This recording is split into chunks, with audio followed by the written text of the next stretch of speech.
Paggastos po ng 32 million pesos para po sa sports meet, hindi po yun reasonable. Kung hindi po ito nasilip at hindi po ito kumalat sa social media, siguro po ang tanong sa aking isipan ay babawasan ba ito ng PhilHealth? O makakalusot ba ito na ganito kalaki yung balak nila na gastusin? Starting today po, you will see it, no? And nothing like this will ever come out again, no? And so I think I see this as a blessing in disguise, no? Kasi lumabas ito.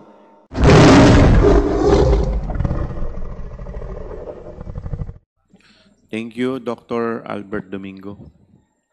The chair would like to recognize the Honorable Mika Swansing. Thank you very much, Mr. Chair.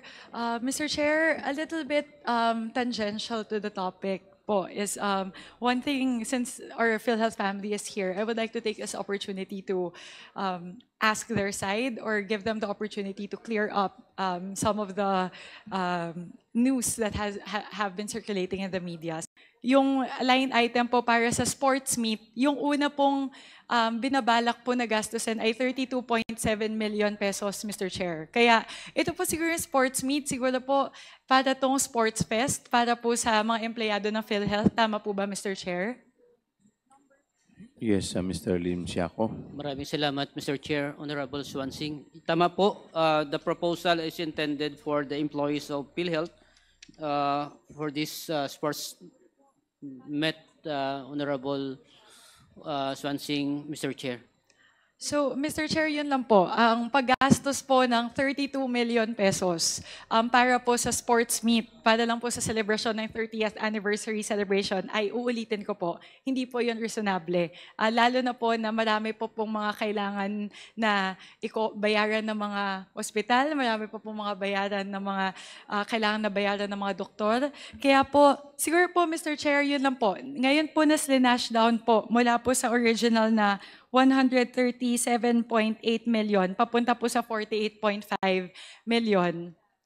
Mukha pong maganda naman po yun na naintindihan ng board, pero siguro, Mr. Chair, kung hindi po ito nasilip at hindi po ito kumalat sa social media, siguro po ang tanong sa aking isipan ay babawasan ba ito ng PhilHealth? O makakalusot ba ito na ganito kalaki yung balak nila na gastusin para po sa kanilang 30th anniversary celebration? So siguro, Mr. Chair, it calls into question for our committee whether the expenditures within PhilHealth are within reasonable limits, or are the expenditures within guidelines? Siguro yun lang yung tanong, Mr. Chair, pagdating po dito. Ang tanong ko po siguro, Mr. Chair, isa pa pong tanong sa PhilHealth. Ano po yung supposedly funding source nito pong 137.8 million na ito? Bagamat naibaba po to sa 48.5 million, siguro po nung ginawa niyo po yung proposal na ito, ano po yung dapat pagkukuhanan ng pondo para po dito sa 30th anniversary celebration, Mr. Chair? Mr. Chair. Yes, Mr. Ledesma. Thank you. Thank you, Mr. Chair. Thank you, Kong, for your questions. No, on the second question on the funding source, I'll pass it on to SVP Renet. No, but on your first comment, I would like to, and I'm sure I speak in behalf of all of us at PhilHealth, no, most especially the senior officers, no, I would like to thank you for calling our attention on the, based on your language, maybe outrageous or unacceptable amounts, no. And I can assure Honorable Chair and this committee and you, ma'am, that as President of PhilHealth, starting today, I will see to it and I will make sure that for all future events and future celebrations and future expenses, we will really be cognizant and be aware of our mandate to the Filipino people on being more prudent, on being more, on avoiding ostentatious or unexplainable expenses, no? In fact, I was just talking to COO now, I intend to convene our team, no, and really reiterate the importance of using our expenses wisely, no. So again, I would like to thank you personally and in behalf of PhilHealth for pointing this out. And you even made a comment, naku, kung hindi namin nakita yan, paano ba yan, diba? So again, I would like to assure you, no, hindi po mangyari yan. Thank you for the reminder. Thank you for alerting us. And again, I would like to reiterate, as President, I will see to it, hindi po mangyari ito ulit. Maraming salamat po. Thank you very much, Mr. Chair. Siguro po, ipapaalala lang po yung direktiba po ng ating mahal na Pangulong Bongbong Marcos to observe austerity measures pagdating po, hindi lang po siguro sa Christmas celebrations, pero for celebrations in general. So, I brought this to the fore during today's conversation kasi po tulad nga po na sinabi ni Congressman Acop, meron pong perception na ito pong pagtanggal ng subsidiya para po sa PhilHealth ay posible pong maging hadlang doon po sa pagbibigay ng PhilHealth ng mga benepisyo para po sa mga Pilipino. I think, Mr. Chair, yun siguro yung biggest misconception na gusto po nating linawin dito sa komite na ito, na hindi po kulang, hindi po naghihikahos sa pera sa kasulukuyan ang PhilHealth. Tulad po ng ating napag-usapan kanina, meron pong tinatayang 700 billion pesos na cash reserves ang PhilHealth. At siguro po, isa po sa mga testamento nito, yun pong binilang natin, kinumpute po natin nila Kong Stella, na marami din po sila, bukod pa dito sa reserves, marami silang corporate budget na gumagalaw din. So siguro po in terms of operating expenses, Mr. Chair, siguro po itong pagtanggal ng subsidiya ay hindi din po makakahadlang sa operasyon ng PhilHealth. Hindi po ito makakahadlang doon po sa abilidad ng PhilHealth na magpatuloy sa paggalaw doon po sa kanilang kinakailangan. At higit sa lahat, Mr. Chair, hindi po maapektuhan nito ang coverage o ang pagbibigay ng benepisyo sa mga beneficiaryo po ng PhilHealth. So siguro yun lang, Mr. Chair.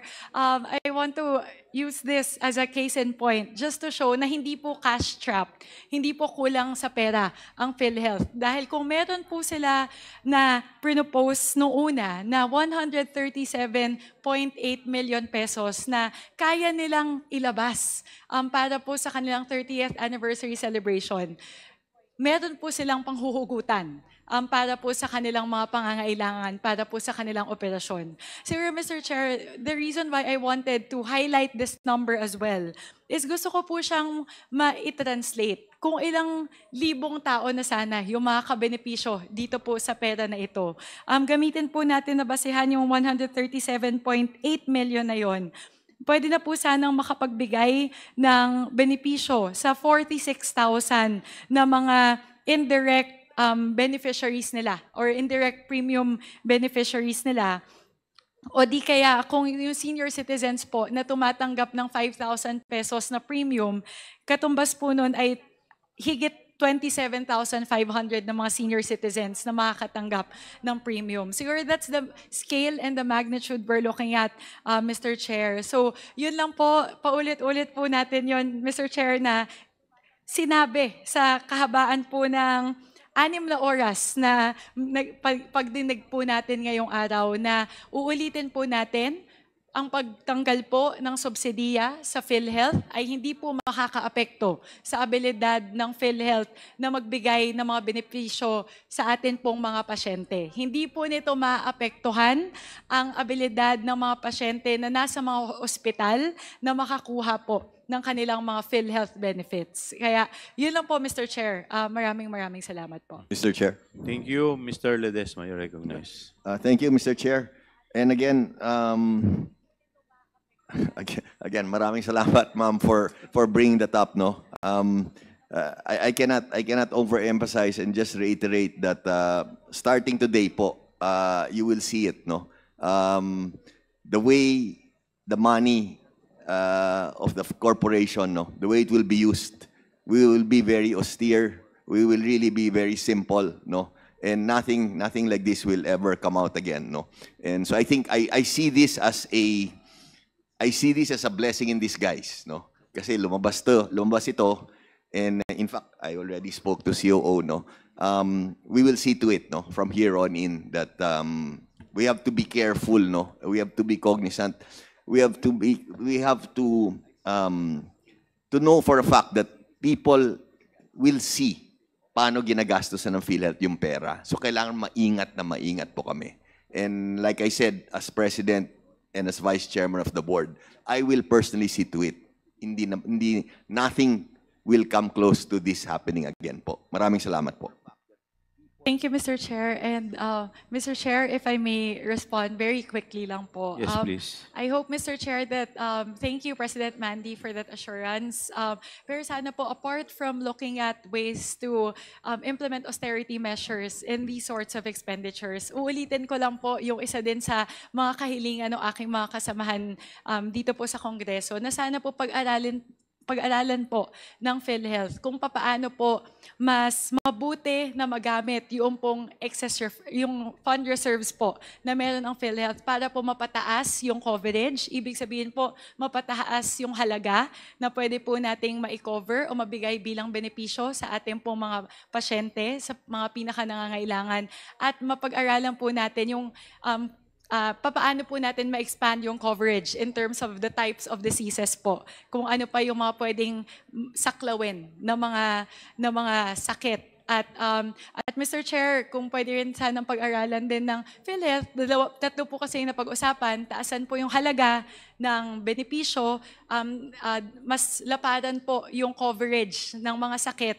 At yung pangatlo po, kung pwede po mapag-aralan, kung pwedeng magkaroon po ng moratorium doon po sa mga rates. Yun lang po, Mr. Chair.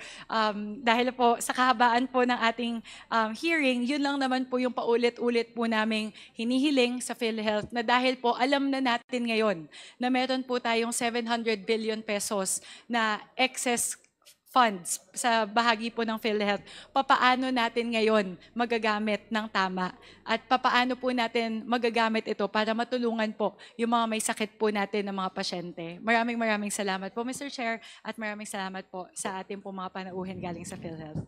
Duly noted, Mr. Chair. Thank you. With that, may I know if there are still other members? Wala na siguro. Do I hear a motion? Mr. Chair, may Congressman Nakop? may I move that we adjourn the hearing for this for today. So move, Mr. Chair. I second the motion, Mr. Okay, Chair. duly seconded. Is there any objection? Hearing none, the motion is carried.